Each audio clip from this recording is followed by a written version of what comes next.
I can still hear his voice that night. Either you kneel at your sister's wedding, or you can forget about your tuition. He said it like a king handing down a decree. My mother looked away. My sister smirked. I just sat there, calm, silent. They thought I was trapped, dependent, helpless. They didn't know I'd already graduated top of my class. They didn't know I was making six figures.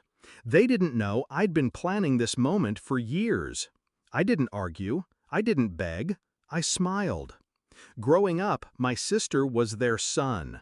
Golden hair, golden grades, golden future.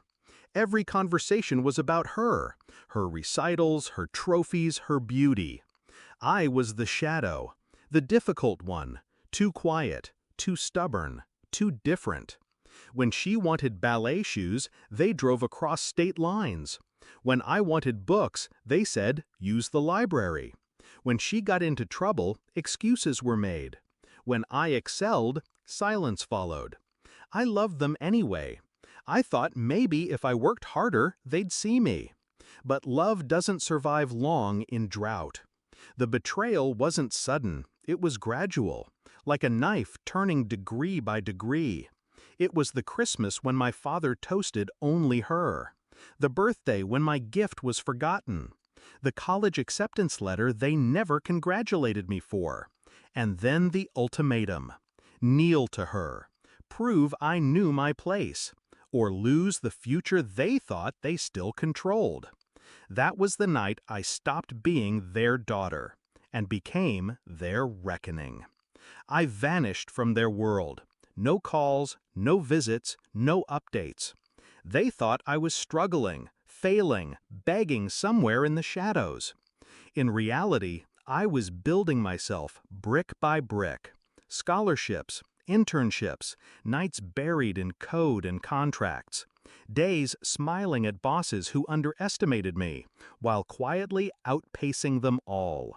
I rose, quietly, silently, until six figures hit my bank account and independence was no longer a dream. It was armor. They thought they'd broken me. All they did was sharpen me. When the wedding invitation arrived, embossed and dripping with excess, I laughed. Front row seat reserved for the dutiful sister, the one who would kneel. I RSVP'd yes, and I prepared.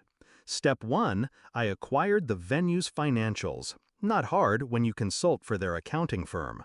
One overdue payment, one clause in the contract, and I had leverage. Step 2, I reached out to her fiancé's business partner. It didn't take much to make him talk. Turns out, the groom had been siphoning money from their company to fund this extravagant, perfect day. Step 3, I secured the microphone. One envelope, one flash drive, one perfectly timed interruption. The wedding day smelled of roses and money. My sister glowed in white lace. My father strutted like a general presenting his prized weapon. My mother clung to her pearls as if they gave her spine. I walked in, calm, silent. The prodigal daughter returned. When the priest asked if anyone had reason this marriage shouldn't proceed, I stood. Gasps rippled through the room. I didn't shout. I didn't cry. I slid the flash drive into the projector and pressed play. Bank statements, misused funds, fraud spelled out in numbers. The fiancé's voice on recordings, mocking my sister, bragging about using her family's money as his safety net. Silence. Then whispers. Then screams. My sister's face crumbled. The golden mask shattered. My father surged forward, red with fury. "How dare you!" he roared. I met his eyes, steady. "You threatened to cut my tuition, remember? I graduated without your help. I built everything without you. And today, I took back my name." He froze. For once, he had no decree to give. The room wasn't looking at him anymore. They were looking at me. The groom stormed out under a rain of curses. Vendors whispered about breach of contract. Guests fled with scandal on their tongues. The perfect day collapsed, brick by brick, until all that remained was ruin, and me, standing in the center of it. Later, outside in the cool evening air, I watched my family huddle together, broken and exposed. My sister sobbed. My mother's mascara streaked. My father looked small for the first time in his life. I didn't feel pity. I felt free.